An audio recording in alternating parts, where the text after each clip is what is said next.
Okay, good morning everyone. Nice to see so many of you here, even though it's only 9 o'clock in the morning.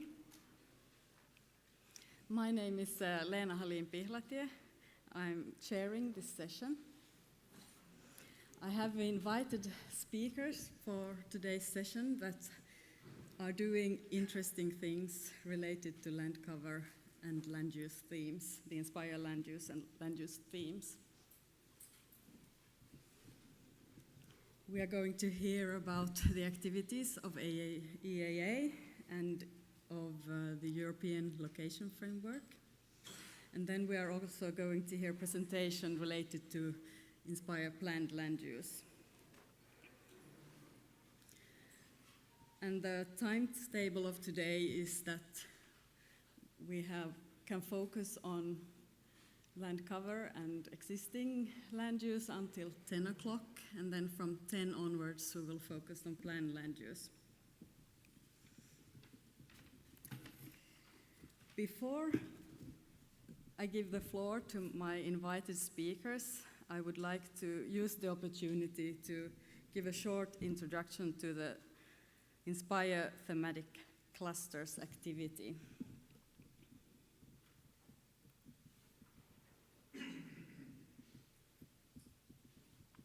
As I act as the facilitator of the land cover and land use cluster. This activity has been up and running since December 2014, and it is an open collaborative platform to support the thematic communities to implement Inspire and to resolve issues together and to help Inspire to evolve in a direction as the thematic communities want. This activity is part of the Inspire maintenance and implementation framework. So it's work package 14. There are 9 thematic clusters, and for each Inspire theme there is a subgroup. There are 9 facilitators that are chairing these clusters. This doesn't mean that these facilitators have all the answers. Of course, we try to provide the answers and we try to link people together.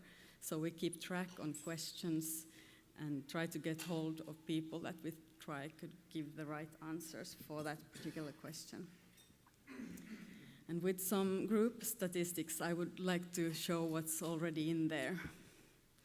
So at the cluster level, there are already over 100 members. Lots ongoing discussion topics and so on. And you can all use this information by Googling or searching for information in the land cover and land use themes. You will probably land on some of these cluster pages. In the subgroups, there are not so many members, but as you can see from this slide, there is a lot of discussion going on also on this subgroup level. So, and in order to get information about these ongoing activities, news, new discussion topics and replies, you need to register and join the groups. So I would encourage you to do that. And I would like to ask how many of you have already joined. Yeah. Nice to see that so many. And the way to join and register, you first have to make an account. Here are instructions. You have to be registered to the ECAS platform, and then you can join a group. But I would recommend you to join at the subgroup level, not at the cluster level, but to go to that particular theme that you are interested in, because then you are also automatically a cluster member, and then you don't miss out on some interesting thematical issues. You can also change your settings and put a nice picture and what you want, describe yourself if you want. And if you think you get too many emails, then you can also take the email notification off. Then to the highlights of the content so far. I think the discussion topics are the highlights, because there people really raise the issues that are of their concerns. And actually, these discussion topics have helped in documenting and resolving software issues, because there are a lot of software developers on board. So this really is a way also to improve the softwares and to get feedback to the software development community. Here are some examples of discussion topics: how to understand code lists, how should Inspire data look like, how to name the layers in WMS services, and how to build Inspire-compliant web feature services.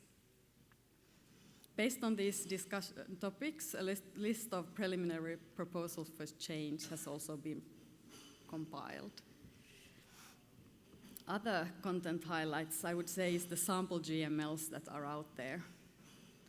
There are sample GMLs for land cover vector, existing land use, and also an example of an S3 database, which they have made based on the land cover vector model.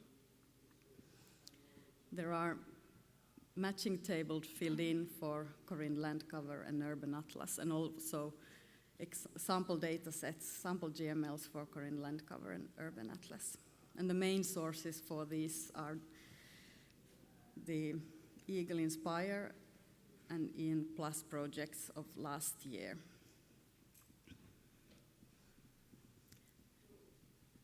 At the landing page of the thematic cluster platform of land cover and land use cluster, you also have the links to relevant Inspire presentations. They are not so easy to find, so we had tried to make it easier for you to find the presentations of relevance afterwards.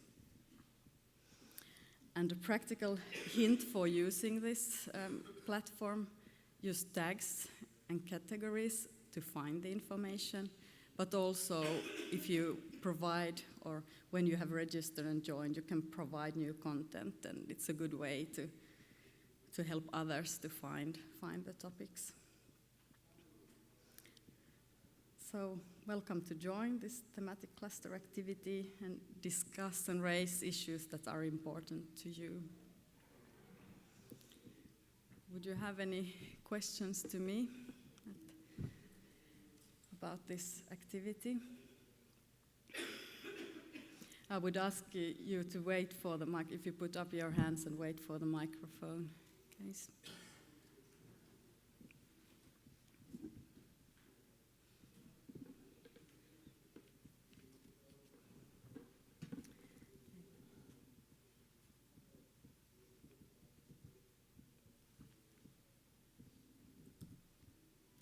Okay, let's then move on to my invited speakers.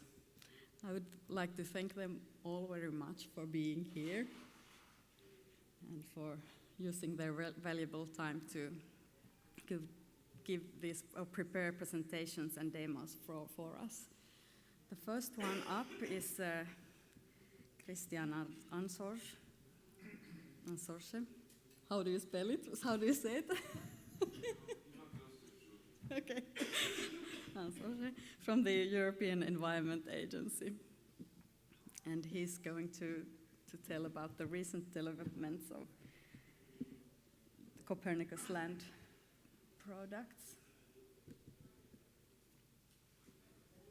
Please, the stage is yours.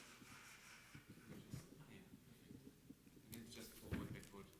Yes, and you can use this if you like. Okay, thanks. Thank you very much. Thank you, Lena, for inviting us.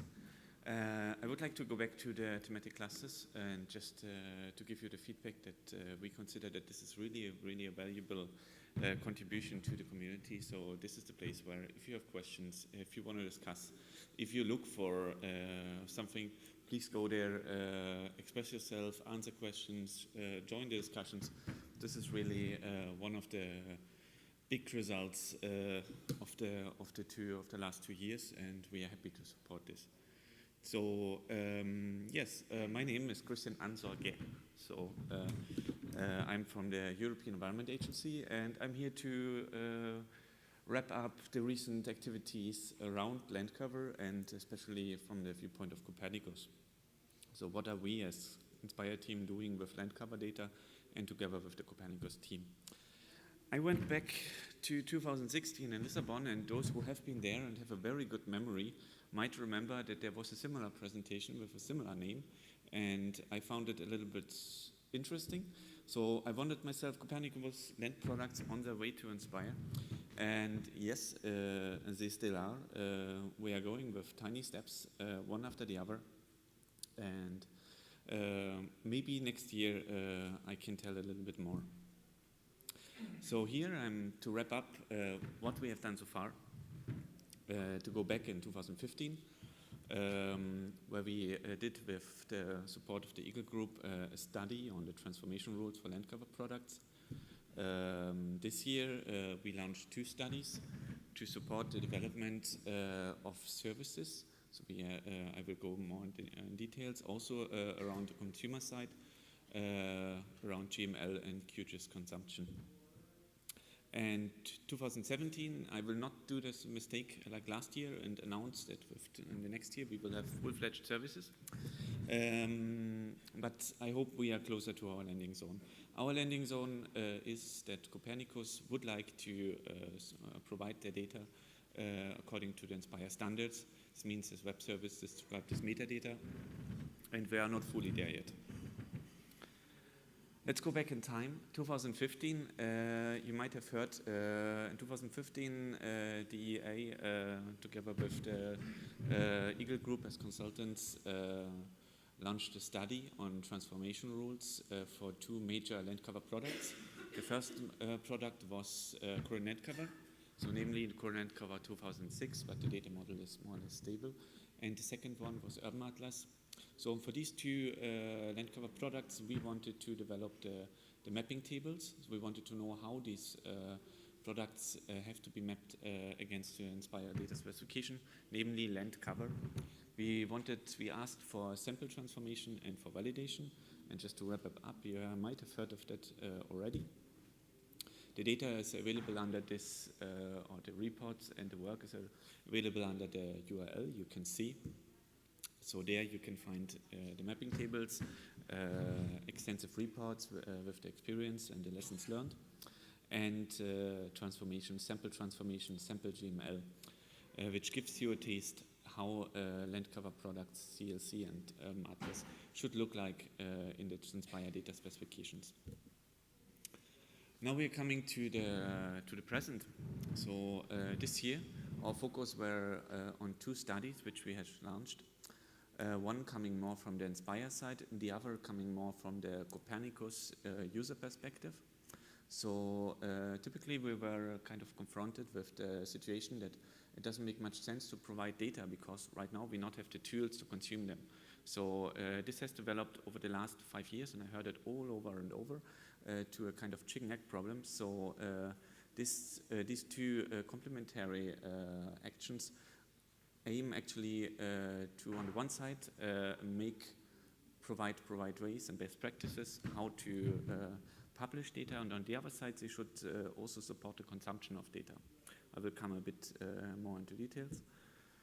So the first is a feasibility study on benchmarking of Inspire network services. So here we work together with the Kio Leuven, Epsilon Italia, so namely Stefania, who will have also a presentation, and WeTransform, Thorsten Reitz.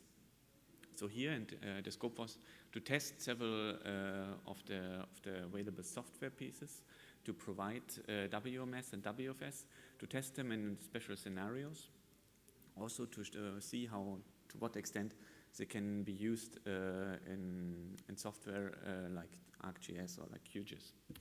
So we had, it's not only about land cover products, but of course, current land cover is one of the cases.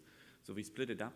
We tested Degree, GeoServer, ArcGIS, And on the data side, we had 3 cases. We had current land cover, which is a pan-European data set with a low complexity of the individual features, but a very, very high number of features. So we are up in the million of number of features. So to contrary to that, biogeographic regions, the second case, here we have only 12 polygons. It's also a pan-European data set, but those 12 polygons are enormously complex, have each of them around 500,000 vertices. So this also is a challenge. And the last case we tested with all the software was CDDA, the common database for designated areas. And this is based on a data model which is extended. It's a protected site data model which has been extended by the agency the last year, and we wanted to know how these services support extended data models. So not just vanilla Inspire, but if I have to adjust it to my use case. And just to make the story short, this on a very high level summarized is the result. If you have any further questions, I assume you have them. There are 2 ways to inform yourself. First of all, I would like to invite everybody to come on Thursday, the 29th, 4:30 to the presentation of Stefania, who did the major work on this study, view and download services fit for purpose.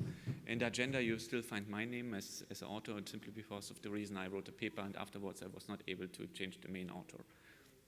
The second way to inform yourself is to have a look at the project results. So here we have 7, the screenshot is short, and we have 7 reports on all the cases we did, including the testing. And these are freely available. Please have a look, please provide feedback. We would be very happy to further develop the study. If you have valuable feedback, corrections, suggestions, we will take them up. Yes, the second piece of this year's activity is the support of GML in OGR. OGR is a software library which is used in QGIS, also in ArcGIS, for example. And our work was focusing, the work of Titulus and BRGM, which are here the main actors. Copernicus is funding this activity partly. So the scope is to further develop the OGR library to provide a better support for complex feature GML. And the overall goal is to demonstrate this in a QGIS plugin where you should, in the end, be able to, out of the box, consume Inspire services. Here again, there's a presentation of my colleague François Brunet with this name. It's tomorrow, 3 p.m. So you're also invited to go there in case you have further questions. So here, this activity is not finished, so it's on progress. And François informed me that he will have a demonstration of that. This brings us to the future. And I said I will not make big promises how next year will look like. But clearly, we have the intention, together with the Copernicus colleagues, to build on the results of the study of Stefania and the KU Leuven to further develop services. So here, right now, we have only WMS on the Copernicus land products. We would like to extend this A to Inspire conformance services, and B also to include WFS. It is a step-by-step approach, so we will not implement all land cover products next year. So we will for sure start with current land cover, because there we have the testing laid out. We will look into the time series. Current land cover is not just a single product, so there we have a time series, we have change layer, we have vector, we have rasters, and then we might also extend to other land cover products like Urban Atlas and other Copernicus products. In the end, together with, we consider that by the next year we are hopefully able to better provide Inspire data, and hopefully able finally out of the box and for normal GIS customers to consume Inspire services. We suppose ourselves as very happy. So thank you very much. And I would like to give the floor back to Elena, and also put a highlight on Stefania, who will later on demonstrate a little bit with current land cover. And one of the important pieces, and then I stop talking, please be aware, right now we have, for the first time, a pan-European data product available on Inspire services. So this is what Inspire, what Stefania will show. Thank you very much.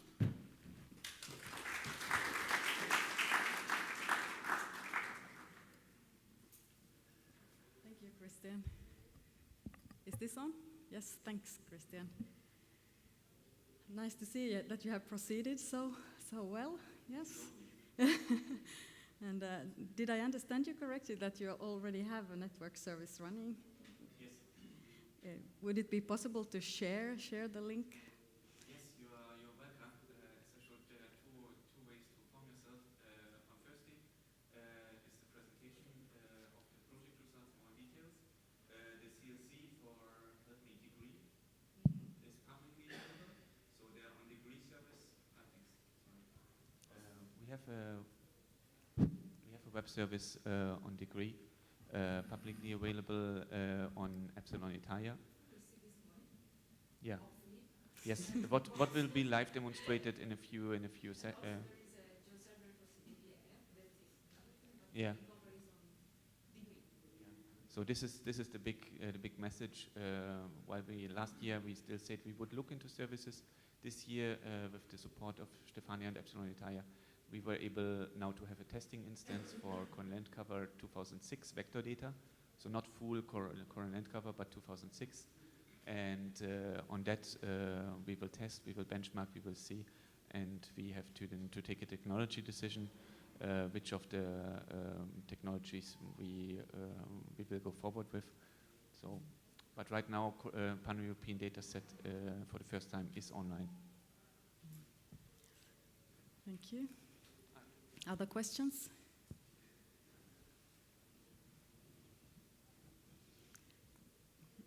Then I would also ask about the technology decision. How can you say anything about that, or is it still completely open? For that we have to further test. So we have to look into the two possibilities which we come out of the studies. The one is to use degree, maybe. The other is to use ArcGIS. So for ArcGIS we have to do further testing. So at the moment I cannot tell much about that. Also, we have to discuss with the Copernicus colleagues what they use in house and what is their preference. Okay, thank you.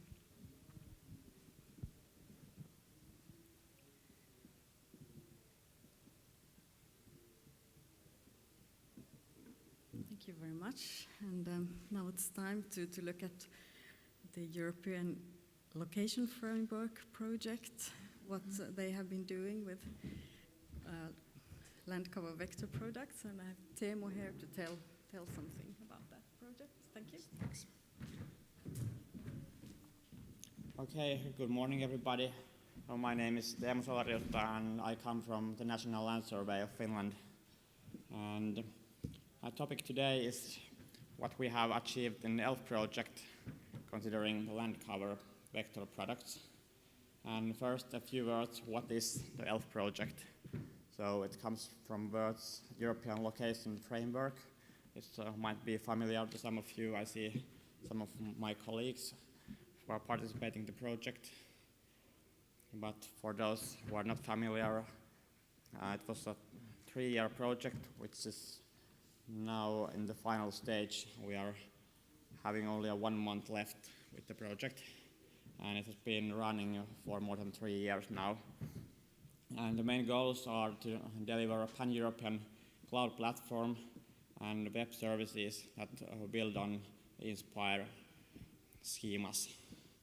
And also we would like to enable access to harmonized data in cross-border applications. So basically we are implementing INSPIRE compliant web services and try to make them accessible through, for example, ELF Showcase application, which I will show you later.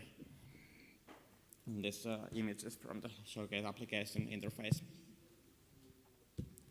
And there are more than 20 countries participating and many INSPIRE teams covered.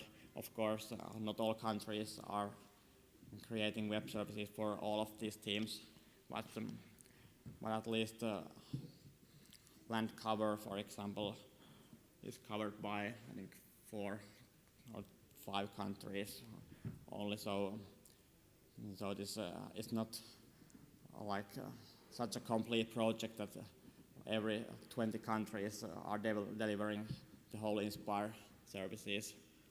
But this is a good practice where we have been trying the technologies, how to produce the Inspire services, and what challenges we have faced. We can then learn when the actual Inspire deadlines are coming next year.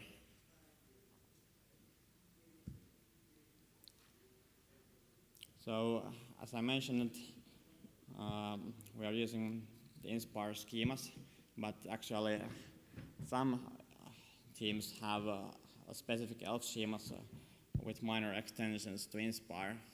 But for land cover, we are using directly the Inspire schema. And one important note about this project is that the most ELF project partners are national mapping and cadastral agencies. So they are not necessarily the best source for the land cover team. There might be, for example, environmental organizations who have better data for that land cover team, but still it's the national mapping agencies who have created these ELF download services. So this is not like the final Inspire service for many countries. So if there are other organizations that have responsibilities for this team, then the actual Inspire service has to be created later on. And currently, land cover is delivered in the ELF project by Finland, Sweden, Norway, and Denmark. And I know that there are other countries as well who have activities delivering this team, but these are currently available.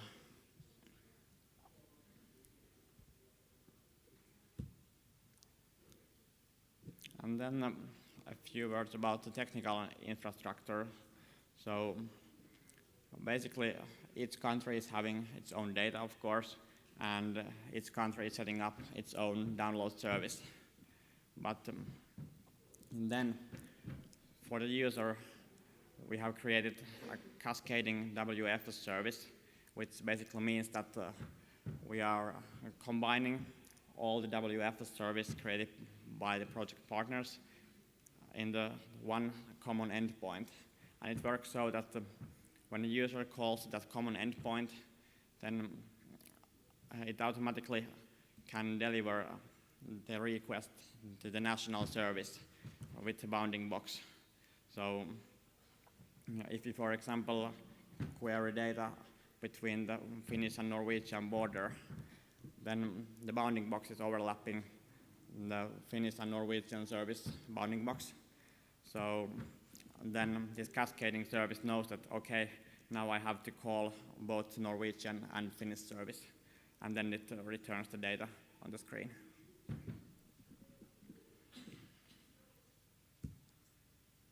And this is a little bit off topic, but I just want to mention that land cover is one of the main themes presented in ELF Topographic Basemap. This is not a vector data, it's a WMTS service. So it's basically a base map which has like buildings and roads and land cover and some standing water elements and stuff like that. So it's a base map, as the name says. And it was based on common data model and styling rules. And the picture is not seeing very well in this lightning, but you can see that there are some different colors representing different land cover types.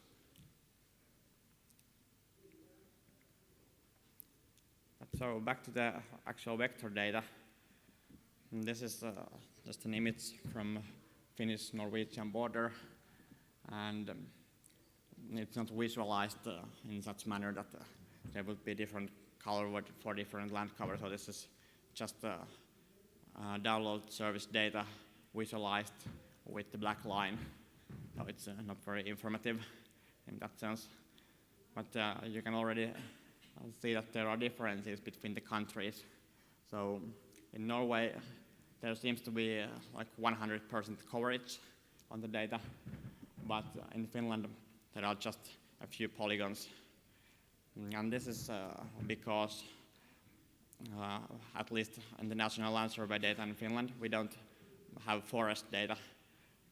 And we have it as a background color only, so we don't have the actual polygons for forests. But in Norway, it seems that there are polygons for each land cover type. And it's also, you can see these like straight lines in the Norwegian side. And I think there are some kind of technical borders, because otherwise you would have a huge polygons presenting forests or whatever feature type it exists. And when you click these objects, you will see actual feature classes and lifespan information and stuff like that. And by clicking this link, it will open an XML file with all the descriptions, what kind of data it is. For example, in this case, it means that this value 21 means that it's open vegetated area. And this classification is not created from scratch, of course, but it's based on concepts from this PLCC and Eagle Matrix, which are implementations of this ISO standard. And it also, let's see if I can click this link, so we can see how the documentation is in the location framework web page. Yeah, so it works. So there is basically a list of all possible land cover values that have been used in this project. And for example, this open vegetated area has its description here. Oh, it's not visible on the screen, sorry. You have to drag it on that side. Oh, that's better. Yeah, so the open vegetated area is described in here. Okay, the text is so small that you can't see what's there, but anyway, this is how this code list is documented. Okay, we can go back to the presentation.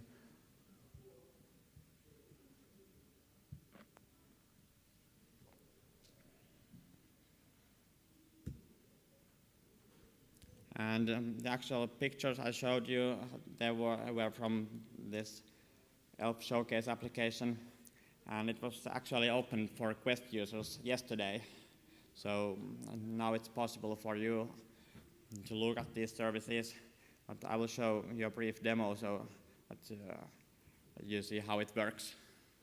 And so this is only for viewing purposes right now, but the download services will be available via ELF License Manager later. So currently you can't access the download services, but you can view the data via this Showcase application.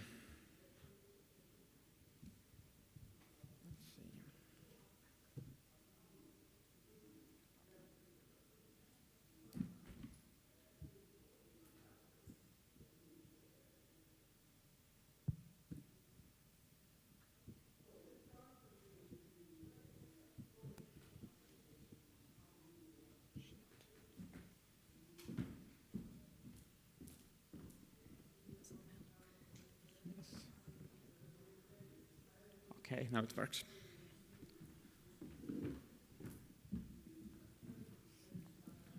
So all the available layers can be seen in this Map Layers tab. They can be sorted by team or by organization.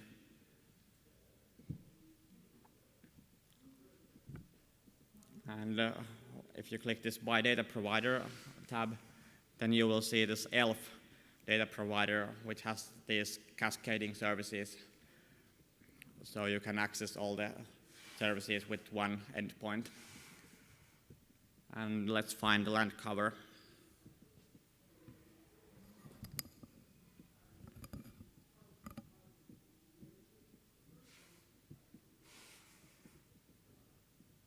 So there is feature type land cover unit, and it's the only one about land cover theme. And because these services are quite heavy, we can't download all the data covering the Europe with one click. So we have to zoom in and then click refresh button to download only the area that is visible on the screen, and then it will work.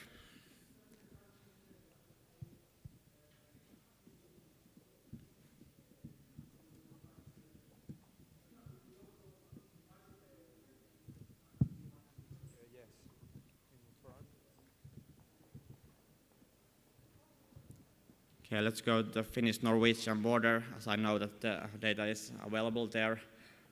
And this is a little bit hard to know, that you can't know exactly where each service is available, so it might be difficult for users to get to find the actual data. But now as I just happen to know that it exists here, we can start with that.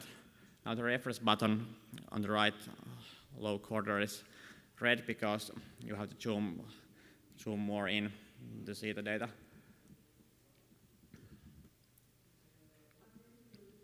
Okay, now it turned gray. Now you can click it.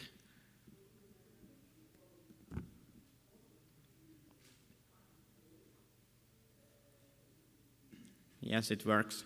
And now you can click the actual land cover polygons to see this feature info.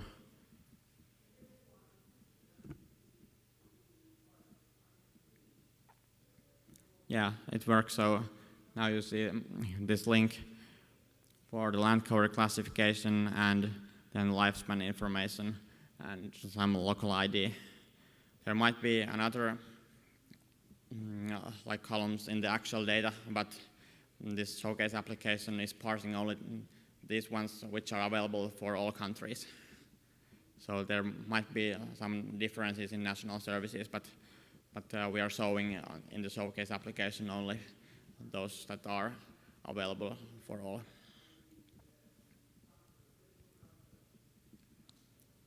Okay, that's all. I can show you one last slide and then I'm done.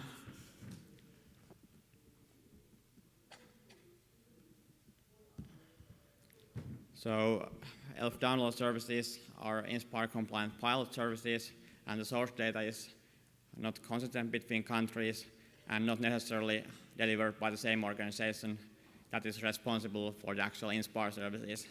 And the data is not covering 100% of the land area in all countries. Yeah, that's it. Thank you.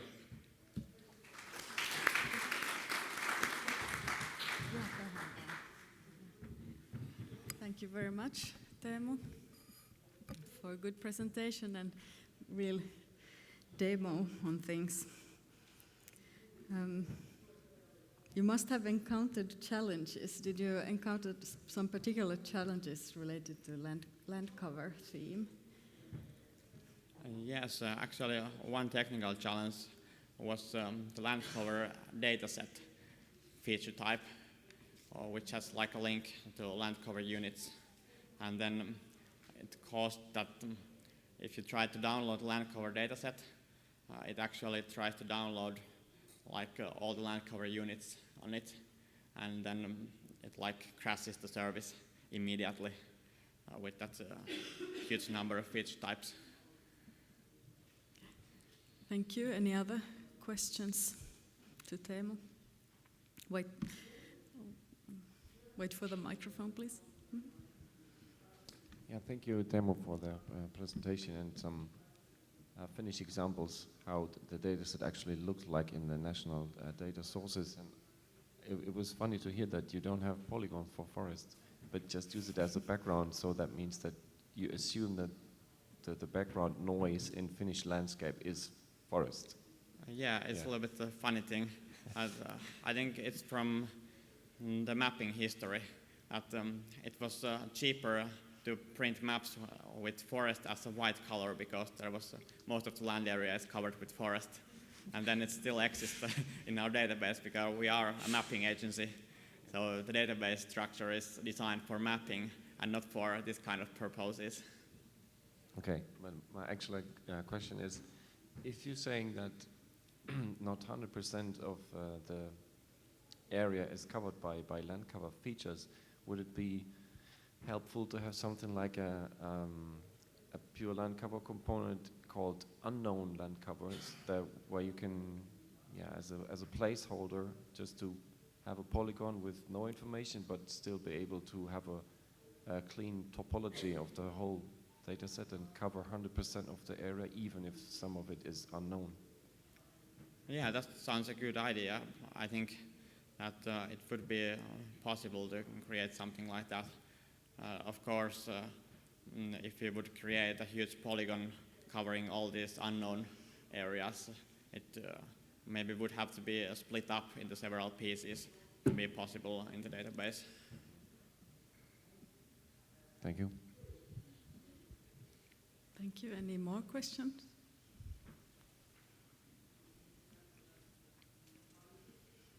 Thank you, Teemu, very much. Yeah.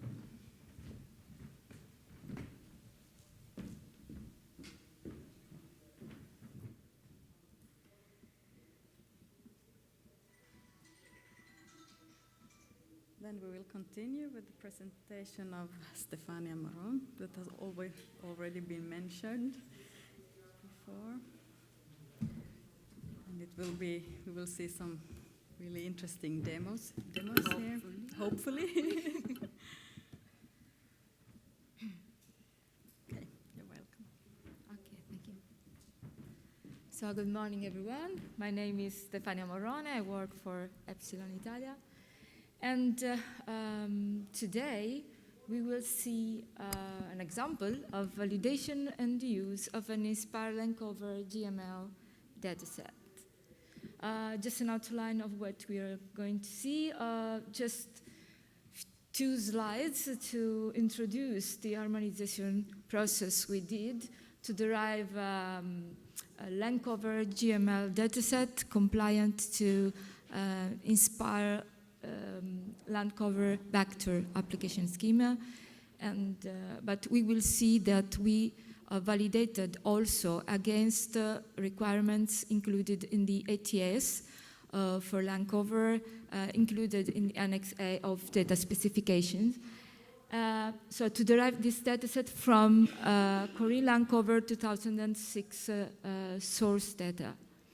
And then we'll go live with the demo. Hopefully it works because we had some troubles before in connecting, but anyway. We will see how the GML dataset we produced displays in QGIS, how we can use get-info tools, and we will validate the GML dataset. Actually, we will see a subset because for time reason, for the sake of brevity, I selected features from Portugal, and we will validate this subset in the EMV Plus validation service. And then we will see that WFS were derived with degrees for Lankover. Actually, also WMS has been derived.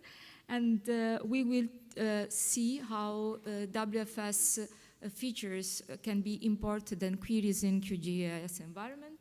And we will validate the WFS served feature structure with the EMV Plus validation service and see if the served features have a structure that is compliant to the Lankover vector schema. So, which was our process? We started from Korean Lankover sources, and we used the shapefile and executed transformation, but then we also tested transformation using SQLite.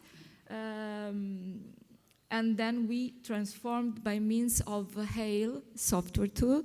For the transformation, we referenced the mapping table derived in the Eagle project. So we used the same mapping for the elements from Lankover source to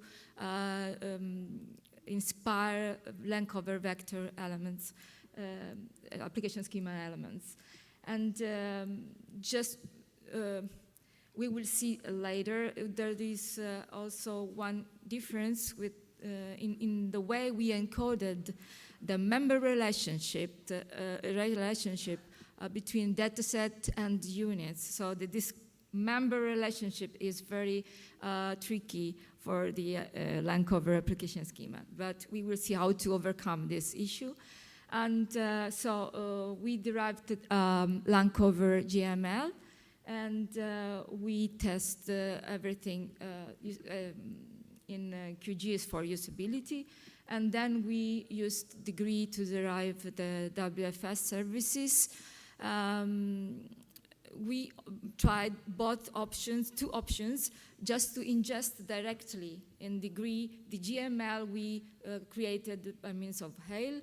But in another option, we also tried to directly upload features from Hail project, Hail transforming project, directly to our degree instance on the cloud, and by means of WFST.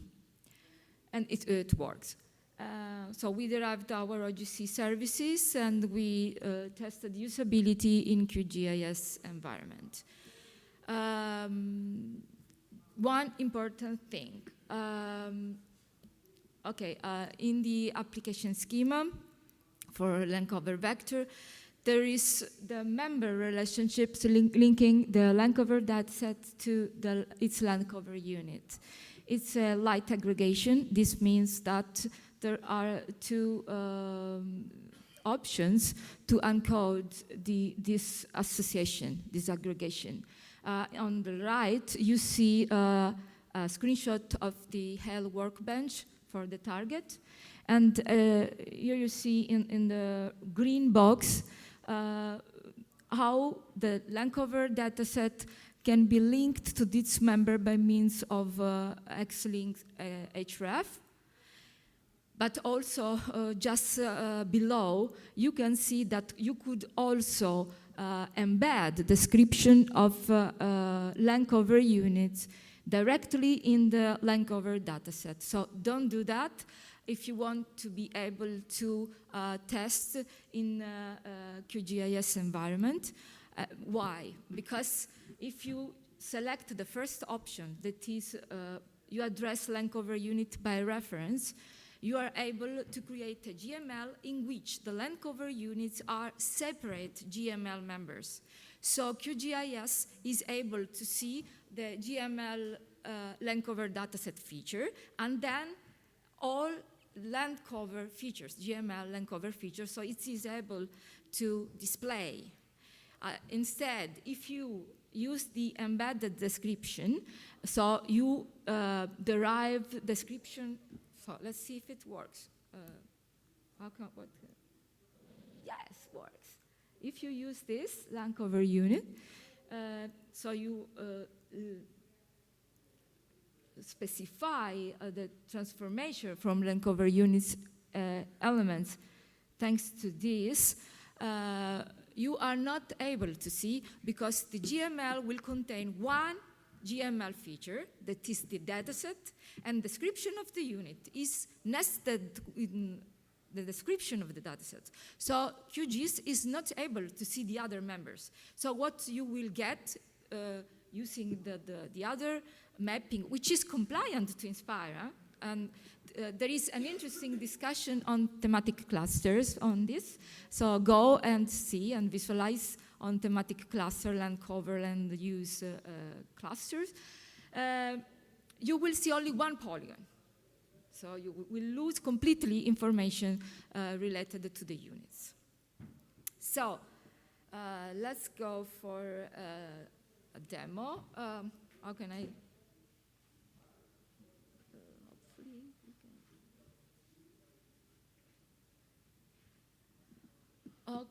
Okay. So we will see. Okay, it's better to connect first to the EMV Plus validation service and upload the GML to get validation. Otherwise, it takes too long. We have just 15 minutes. So I can see, but I can't write. I can see here. Oh, where is the? I can see the window. Where is the window? It's there, but I can't type in the address. Yes, it's, you have to drag it back, I think. Go over there. Doesn't it let you? Okay, where is it? Okay, we cannot see here the window, and we cannot type in the address of the validation service. Try. I can.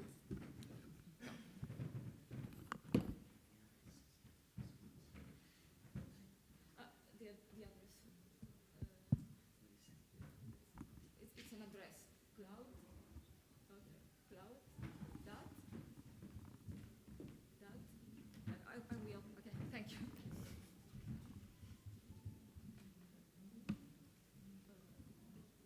No. Where is the?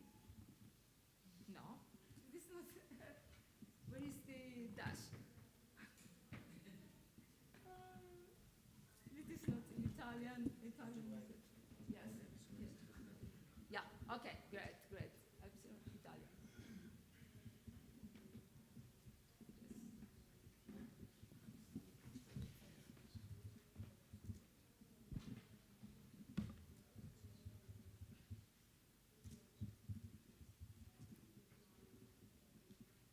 Oh, Yum Plus validation service. Yes. Here it is. Sorry for the inconvenience. Okay. This is the Yum Plus validation service. Who has already tried it? Us? 1, 2, 3, 4 out of 6.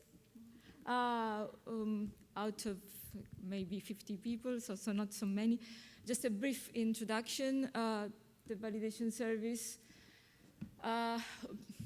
is able to validate GML dataset, actually also application schemas, against requirements of schemas declared in the GML itself, but it does much more because it is able to test also against other requirements of the GML data specification that cannot be encoded in an XSD because they cannot be expressed in XML schema grammar, such, for example, the orientations of polygons for geometries and other geometry testings, and also uses schematrons to test other theme-related requirements which cannot be expressed by means of XSDs.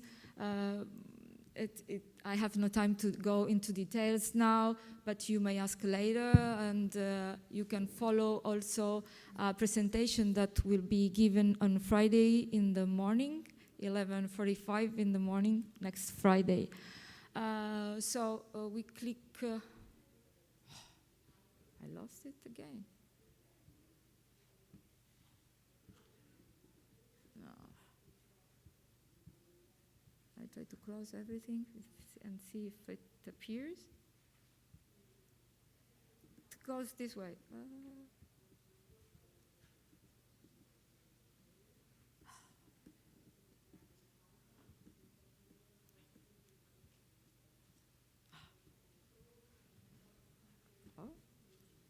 Okay, if I cannot get it. I'm clicking on it, but it does not click, actually.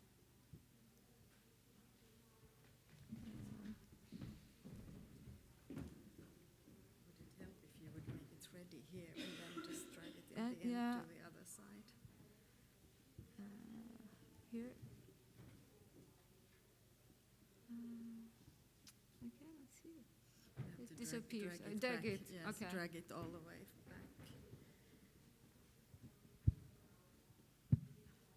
No, it doesn't show. It doesn't show. It's not open.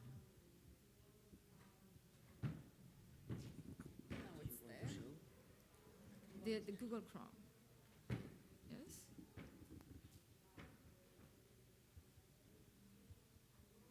Here. It's just to Yes, drag it from there back here so that she can put the file in and then she can drag it back. Because it's hard to operate if it goes. So maybe it's better you ask me later. Want to minimize? It does not show.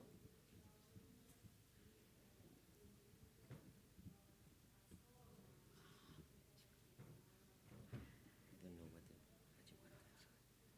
I understand what you want. Okay, I want this window to display here because I have to click on. Okay.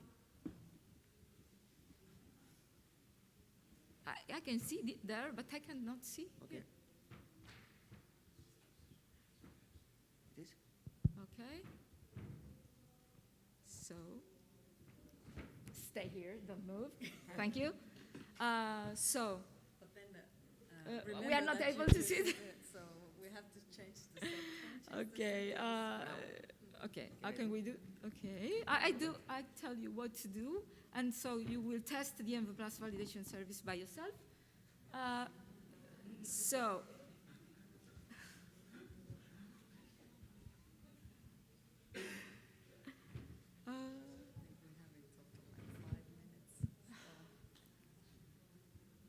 Okay. Now it's all on the same folder. Oh, thank you. That's great. Okay. Let's try. Don't go. Yes. Okay. So, clicking on the Inspire button, you are introduced to the the concept of Inspire validation.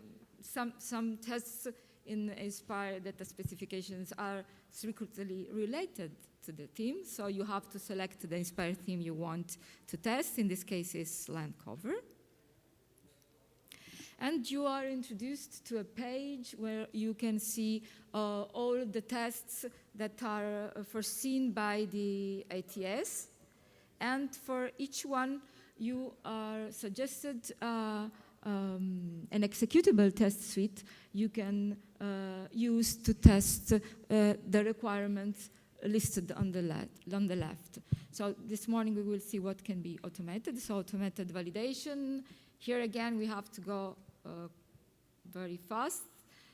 You can have a detailed description of what is going to be tested and how. And then you have to log in to execute the test. Okay. Okay, don't. Okay. So, after you have logged in, you are able to specify which test you are going to perform, which geography markup language. And so,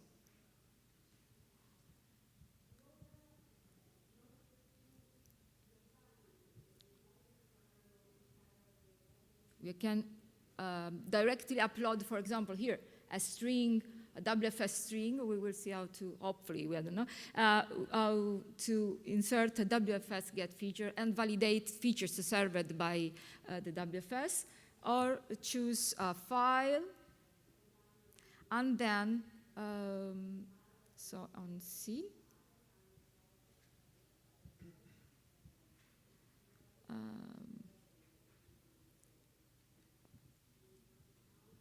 Look on the computer. desktop, and then see computer, and then local disk, and land cover workshop. And here it is. I selected 100 features from Portugal. Then you can just select a GML file and test. In this case, you will test only requirements related to the land cover vector application schema and GML application schema, and other requirements from ISO 19136. But you can then, and in this case for land cover theme, the schematron is available. You can select here land cover vector schematron to test also the other requirements from the implementing rules, which are not encoded in land cover vector application schema. So you can start the validation. It is uploading. while it is working, we may see maybe in QGIS what happens when we try to see the GML, just to optimize times, okay? This is how I just imported the GML in the QGIS, so drag and drop the GML. But what happens? In this case, if I try, so let's go to the unit. Let's, avoid the dataset. So if I use the info,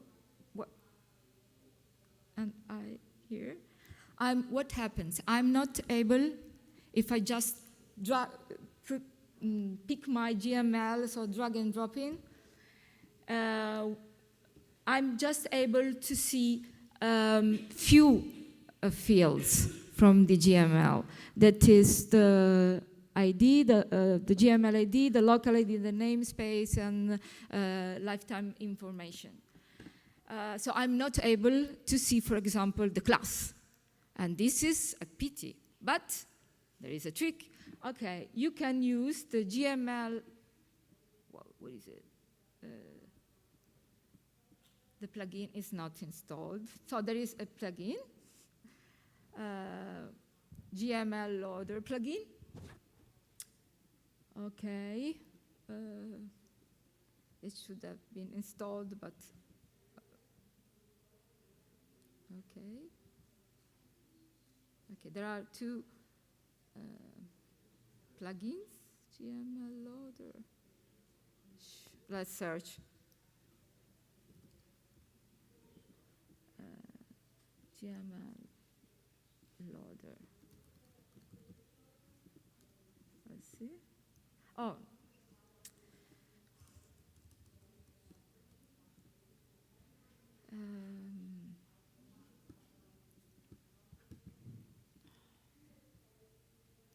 Okay, you have to use, there are two plugins you have to get installed. I've asked for, but they are not present here. The GML loader and GML complex info. So you can upload the file, the GML file in QGIS by means of the GML loader. And so in this case, you are able to see also the X-Link hrefs, so elements in the application schema, which are of href type, such as the land cover class information. 1 minute left, okay. And then by means of the GML complex info, you can click on selected features and get all the information that are present in the GML. Same things can be done for WFS when you import, and you need another plugin for QGIS, which is WFS 2.0 plugin, client, WFS 2.0 client plugin. And you are able to visualize by means of GML complex info all the information which are nested in the GML feature for land cover unit. So hopefully, okay, the M+ validation service has finished, and you can see that our GML passes validation. You can have, you can see details here of the test failed or passed. In this case, so hopefully all is passed, all tests are passed. But you are also able to visualize the report graphically. If we go to complete session results and test on detailed test report, you can have a list of the tests performed and the results. So I'm done. I am able for everyone here to have a demonstration later, and I will install on my PC, and we can have, and we can see it together. Thank you. I wanted to let you see another thing, but I have no time here. We can access WFS also in the browser. And one important thing that you get using the mapping by reference between dataset and units is that you can download very quickly the dataset because you are not trying to download the description of all the data units so that the WFS crashes. Using the by reference encoding, this is a very important thing. Using the by reference encoding for the member, you are able to quickly download the dataset because the members are just links. Then you are able to click on the links and you will download by means of a stored query information related to the unit. Ask me and I will let you see, okay? Thank you very much. Stefania, stay on the stage. Thank you very much, Stefania. Good with the hints and these solutions on how to deal with things, to get things to work. How you encode land cover vector data really matters, and there are discussion topics on this on the cluster as well. And thanks for all these. Otherwise, you won't be able to download the entire dataset because it's too huge. When you speak of land cover, millions of polygons, you will never be able to do that. So you will if you use the by reference encoding. Okay, thank you. Any questions? Thank you, Stefania. One question I had regarding the QGIS plugins you mentioned, WFS 2.0 and the Gmail loader. To my knowledge, those plugins are just flattening the complex feature structure. Is that right? Yes, when they display, yes. But if you use also the GML loader, you are able to see the tree, so the nesting. You're able to do that. I'm able to query there? Yeah. Okay. But you have to use, you have to load GML into QGIS by means of the GML loader, and then use the other plugin, the GML complex info, and select feature, click, and then you will get. Okay, thanks. Other questions? Hello, my name is Raquel Medeiros. I came from Azores Islands. You shown there Madeira Islands archipelago. In your example, you showed Portugal, but it's Madeira Islands. Yeah. Your example. Yes, And, that's different. Yeah. Yes, it's Azores is another archipelago. I have several questions for you, but I won't put them all here. I just wanted to know if you have any solution to map the alterations data sets we have in Portugal, CLC 90, 2000 and 2006. And between these years, we different have observation date. Yes. Yes, you may ask me then. Later I will show you. Yeah. Okay. In the AL, you showed only the data set for the land cover, the schema land cover data set. Yes, you have to map the land cover unit feature type, of course. Yes, but you didn't show the nomenclature schema. Inside the land cover schema, you have three different features: nomenclature, data set, and land cover units. Did you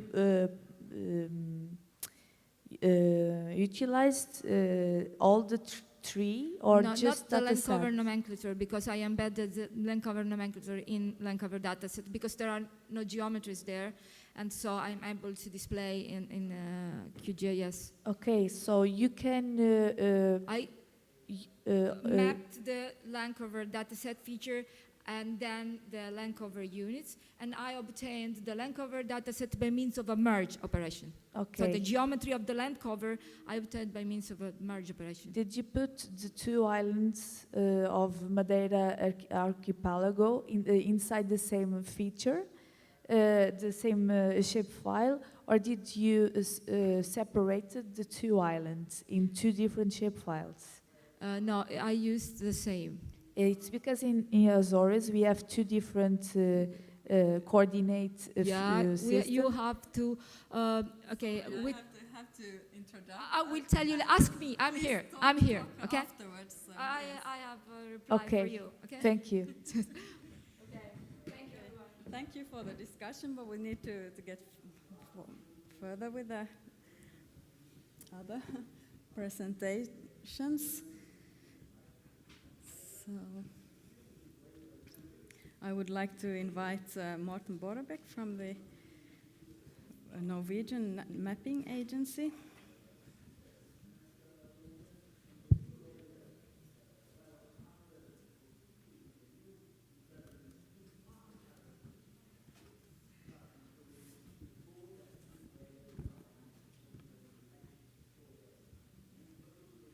Please, go ahead. Thank you. My name is Morten Borrebekk from the Norwegian Mapping Authority. I will use a few minutes to tell you about our experience on revising Norwegian standards based upon Inspire. The outline, I will give a short background. I will focus on the scope, the project goals, and the achievements. I have to say a few words about the Norwegian standard SOLSI. SOLSI is actually a set of standards, coordinated approach for spatial information. We do have a strategy, I'll come back to that. A few words about extension patterns, and in the end, some summary and conclusions. So let me start with the background. And we do have a standard for planned land use. We had several versions of this, and we have now agreed that we should make a revision. And doing a revision is a very good time to look into Inspire and how we should fulfill the requirements in the directive. We do, of course, have our own Planning and Building Act, which has been there for quite some time, long before Inspire. And of course, it's interesting to see how these fit together. We should look into synchronization with our digital planning register. We should look into modeling of planning decisions, synchronize with building process. And finally, we should update all our models according to the revised version of the international standards. Even that is actually a challenge, because Inspire is modeled based on previous version of the ISO standards, and in our strategy, we should model according to the updated version. So it will actually be a kind of a mix. And finally, alignment with Inspire planned land use. I will not be able to get into all these issues, so I will refer to another presentation, particularly on the 3D. It's a presentation called Improved Land Use Planning in 3D, Thursday at 2 o'clock. So I will only focus here in my presentation on the alignment with Inspire planned land use. A few words about the SOLSI standard. This is a set of standards that we have actually provided since the 1990s. Fully model-based, we started with the ER models, entity relationship models, continued with express models. For the last 10 to 15 years, we have used UML models. Based upon the same standards, maybe not the same version, but the same standards as Inspire is based upon. We have a model repository, a subversioned model repository in Enterprise Architect, same technology that Inspire use, and we have Inspire models as part of our model repository, but we have added our general feature catalog and all our product specification.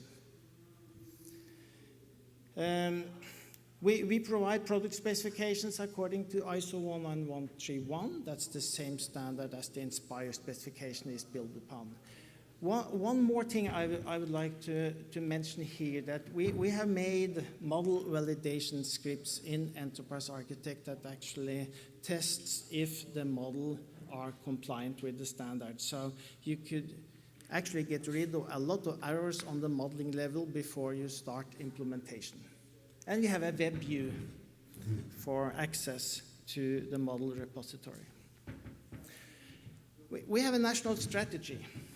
We have so many teams. We have 57 teams actually. Many of these teams aligns with Inspire. And in our strategy, we have said that our feature catalog shall gradually align with the specifications that is referenced from our Geodata Act, which is actually our national legislation of Inspire, but only where appropriate. Where it doesn't fit, there we really have a challenge. And of course, that was one of the very interesting issues when we looked into this. Will this fit at all, or how hard will it be? We have also defined some extension patterns. We have been part of the GeoNoven JRC project on extension patterns. There was a workshop on that yesterday. And we have actually looked into subtyping, the realization pattern, and also redefine, which is a specific set of inheritance. And we have also said that if there is no relationship to Inspire, it should be stated in the introduction to the standard. So there is no way to not look into Inspire. It has to be stated somewhere. Few words about the rules for extensions in Inspire. This is actually described in an informative annex. But of course, the generic conceptual model is informative for us. It's not part of legislation, but it is expected that member nations should actually look into this, aligning their models.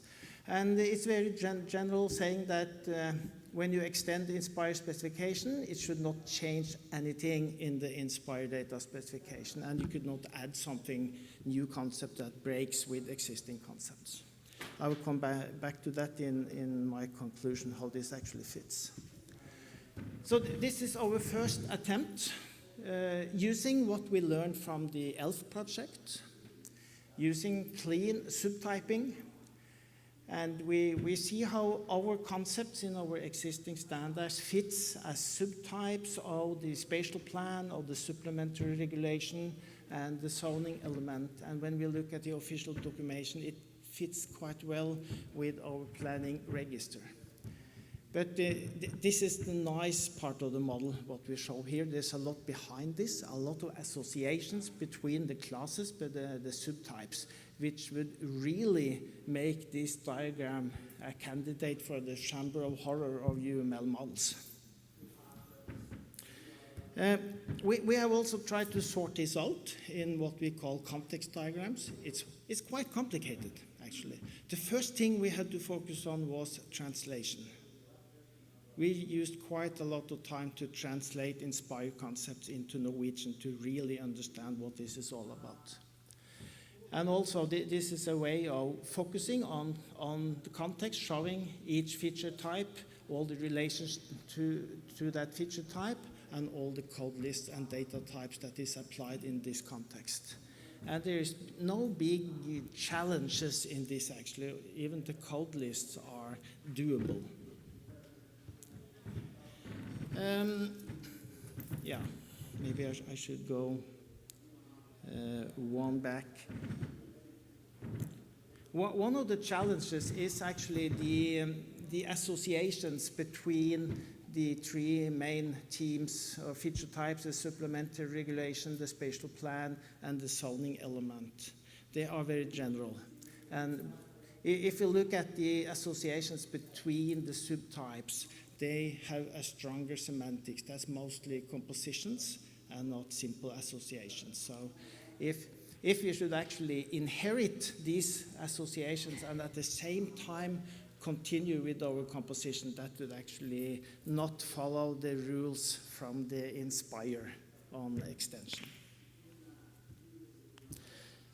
So the second approach is to make a realization. Realization is a very loosely coupling. It means, in the same way as a subtype, it means that you realize something from a class, in this case Inspire, but it doesn't really say how you realize it. You have a lot of attributes on the realized feature type, and you have a lot of feature types on the object you realize from, but you don't see the mapping between them. To do this, we use the matching table that was developed in the ESTIN and the ELF project. So this is the current situation right now. We are realizing these Inspire feature types, and we will make a specific GML application schema. If we had used a clean subtype, it would have been much simpler from an implementation point of view, because then we could have our planned land use Norwegian extension GML application schema only referring to the Inspire GML application schema. That would be very nice, but the current situation is that it's not that easy to do that. Okay, so conclusions and the summary. And our national law, our national act on planning is more specific, has stronger semantics, but except from this, it fits on a generalized level, and that is what we could expect actually. And on that generalized level, it fits better than we expected when we started the project. And there were no interest to weaken our semantics in the existing models to comply with Inspire. And I mentioned that currently we are using the realization relationship, including this matching table. And there is another pattern which we have not really studied so far. It came with UML 2.4. It's called redefine. It's a way where you can subtype, for example, from an Inspire class, and you can redefine some of the concept. There's no tool support for this, which means that we are not able to do that. We could make a nice UML model, but we will not be able to run shape change or anything to actually take the advantage of this mechanism. It's quite a new UML concept. It's implemented for attributes. It's not implemented for associations, for example, in Enterprise Architect. So it's still a way to go there. We will continue to examine the result from the Joint Research Center and the Geonovum Extension Pattern Project. There are more examples there. We will see if there are examples that we could apply also for our SULSI standard. And finally, my last conclusion here is that the Inspire extension rules are too strict. Thank you so much.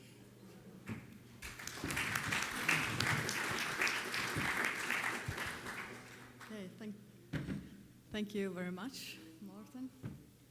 I'm impressed with the system you have, with these SOSI standards that you have developed and for national use. So, do you have a reference to them from your national legislation, from the Planning and Building Act? Yeah, we do. Yeah. So everyone is actually obliged to provide their data according, their planning data, municipal level and regional level data according to those standards. At all levels.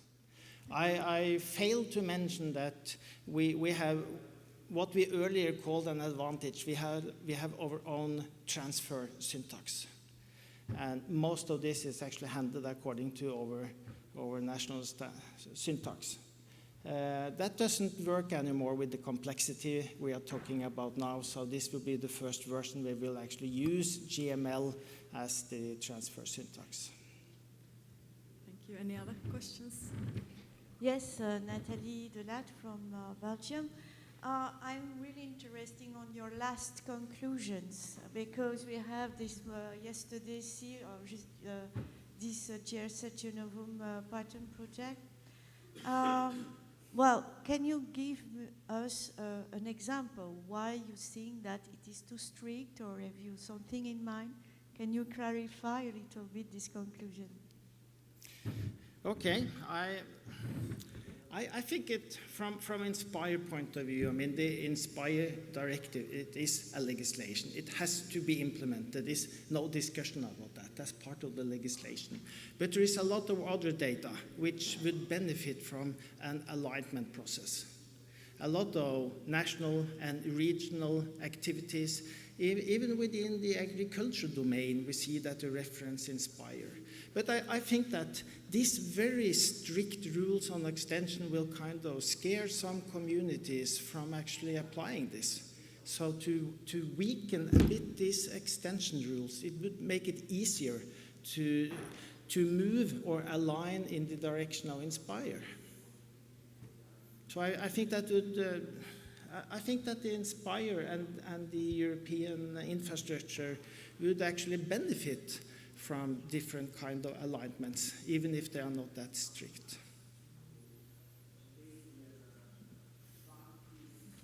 One more question, and then we have to continue. Jan Bullens. Do you know if it's not a question directly, but more an additional remark to the previous question? So yesterday we had the discussions, and I know, Martin, we did that discussion as well, and I agree with you that there are some rules which will make it difficult to extend from the Inspire models and specifications. At the other hand, I think, and that's the challenge we have, you have to look for a good kind of balance in compliancy, which means interoperability between what is specified in Inspire and how you're going to extend.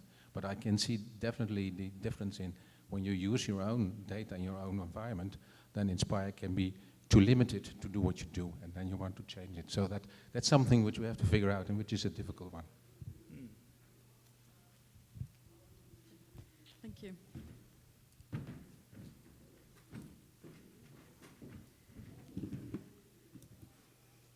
We're a bit behind schedule. Thank you for your active participation, and I hope that you can wait a short while before going for coffee, because there's one last presentation from my side, which is actually dealing with in a country if you have a situation where you don't have any standards. So how do you then harmonize planning data? This is an approach of Finland. So in Finland, land use planning takes place at the municipal and the regional level. The municipalities make the local master plans and the detailed plans, and then we have 18 regional councils in charge of the regional, or making the regional land use plans. And these authorities are the Inspire data providers, so it's up to the regions and the municipalities to provide the data. A bit of background, why is my institute, the Finnish Environment Institute, involved here? Well, we have a long tradition of cooperation between Syke and the regional councils. And in this presentation, well, I'm not focusing on the municipalities, only on the regional council cooperation. We have exchanged data sets from the 90s, before all our data were opened. There is already a community and a cooperation between the regional GI experts. They have annual meetings, usually at Syke's premises. In 2013, there was a project to jointly meet the deadlines of the Inspire obligations. That is, they jointly funded that one regional councils made all the data, all the WMS services, and all the data ETAM feeds for all regional councils and jointly. And they would like to continue the cooperation with the deadlines that lay ahead. Already now there is a maintenance agreement that the Council of Southwest Finland has with the rest of the regional councils. And then when you come to the situations in the regional councils with the planning data, there are commonalities. They all use ArcGIS to produce their data. They also nowadays have moved to the same coordinate system. And of course, they follow the same legislation and guidelines. Difference is when you come to data is that the data structure and content differs very much. You can see here the amount of layers per land use plan. It differs very much from the regional councils. Here below, the regional councils and the amount of layers. Most of the regional councils maintain their data as shapes file, perhaps one shape file per plan marking, but there are also regional councils which have file geodatabases in use. The attributes vary a lot, the contents, and also the use of plan markings, the visualization, and which symbol they choose to use. And of course, Lapland is very different north of Finland from the south of Finland, so there is also a need to use a variation of plan markings. And also the GI know-how differs a lot, but in general you could say that it has increased quite a lot the last 5 years. So what then has to be done? Well, the regional councils want to improve the coherency of how the data is produced and the structure of it. And they really want this because they see that they can benefit it. If their original data is more similar, then they can get more, make the Inspire implementation more cost effective. Then they can continue the cooperation. And how would they like to do that? Well, they would like to identify and share best practices. What are the regions already doing, regional councils? And they, by taking the requirement into account, and by together agreeing on new frames, core things and procedures. And due to this, we set up a project called Harmonized Regional Land Use Plan, HAME, which started in October last year and lasts till the end of this year. And the main objectives are related to, first one is related to finding the needs and the requirements to the regional land use plan data. The second objective is to create a common database template. And the third one is to agree on a more coherent visualization and use of plan markings, which makes it easier to make WMS services. And as a cross-cutting theme across all these work packages, it was needed to make solution and guidelines that supports the implementation of the Inspire directive. The project setup is the following. We have Syke and the Regional Council of Southwest Finland that actually gets funding.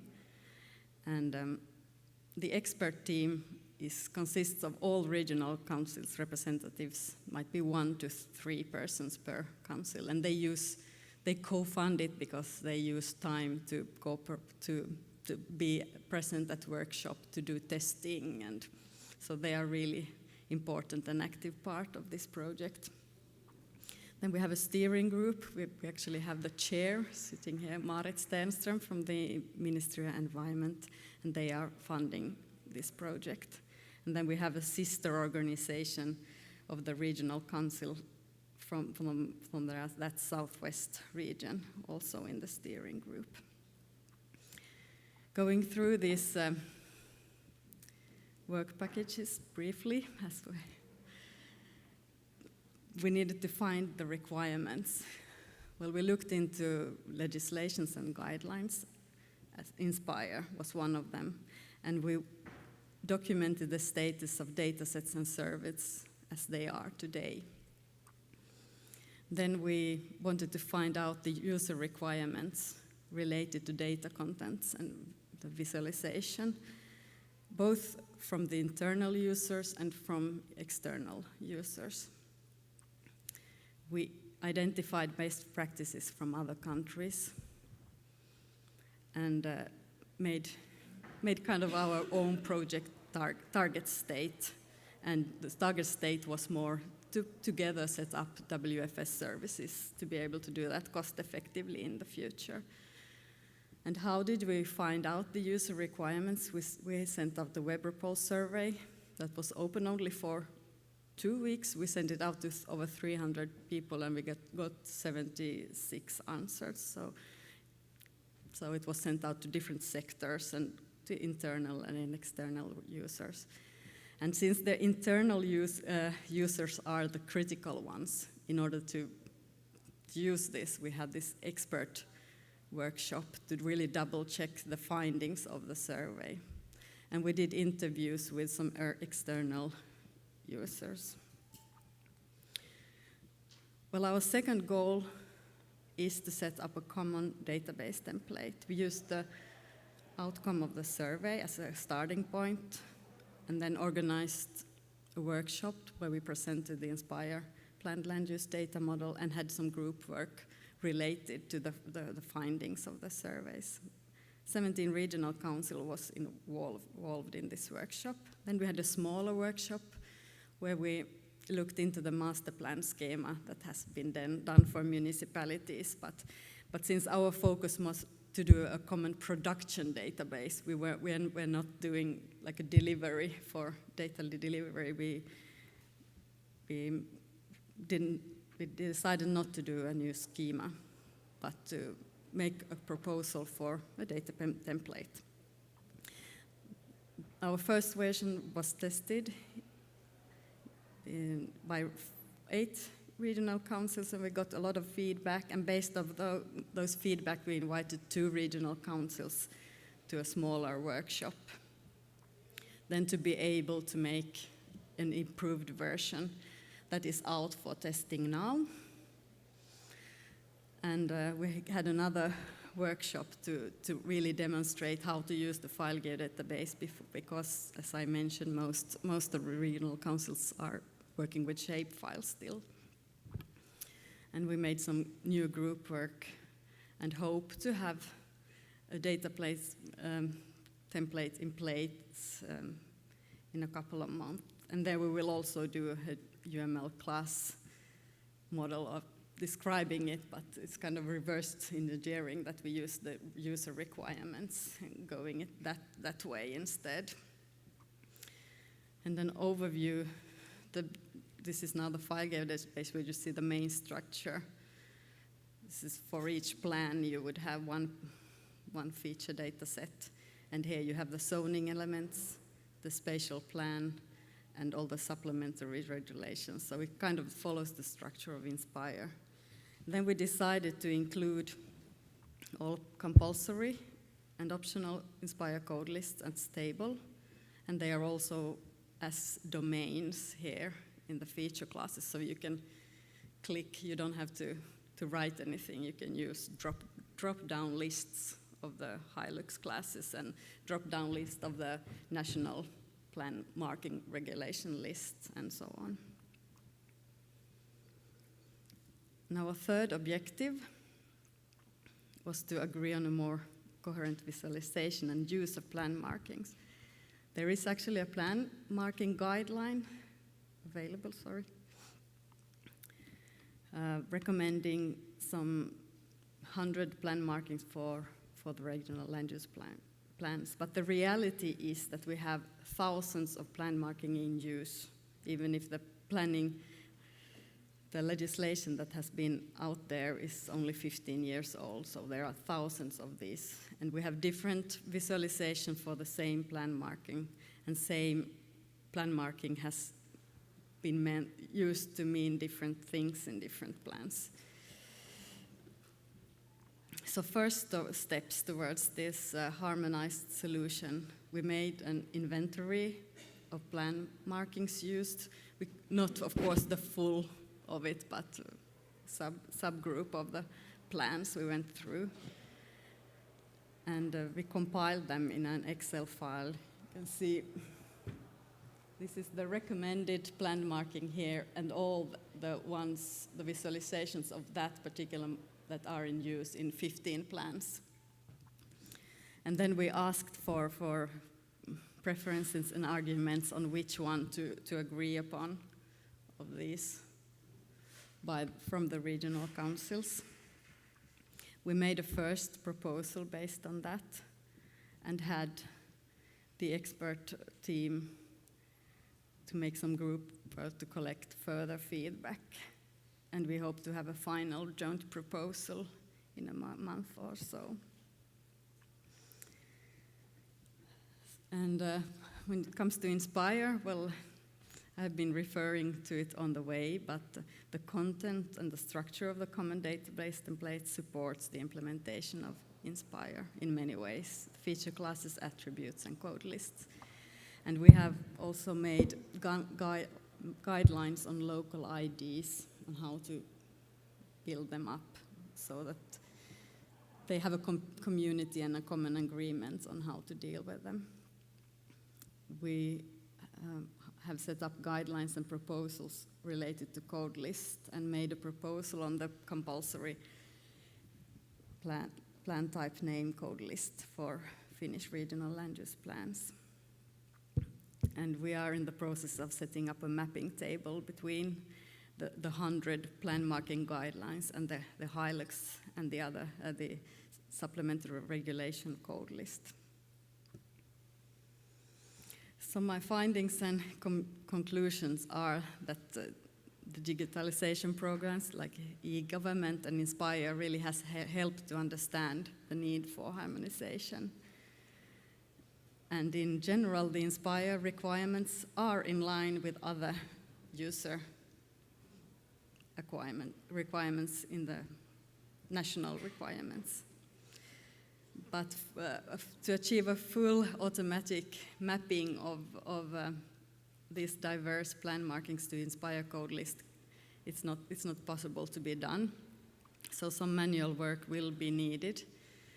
And one of the findings that, at least in Finland, the supplementary regulation code list corresponds better to the plan marking than HILUX. So we are thinking about using both. At least in protected sites, it says in the technical guidelines that you are supposed to use first HILUX to say, well, this is class other, and then point to a class in the supplementary regulation code list where it's specified that it's protected area.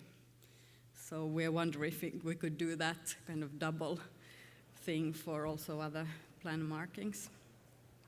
So these are our first steps towards Inspire compliant data sets for the regional land use maps. We are building the foundation and strengthening the community, but of course there's a long way to go. But luckily there's a bit more time with this Annex 3 deadline in 2020. Okay, thank you. Thank you very much.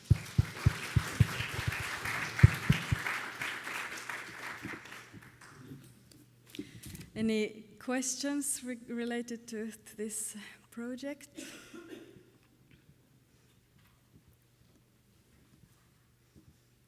Approach. If not, I will actually, I would like to very much thank all the, okay, can I see it? The presenters of today. It doesn't work. And thank you for your very active participation. And I made a final slide of other presentations coming up during the conference. So there's a lot of presentations related to land cover and land use coming up the next few days.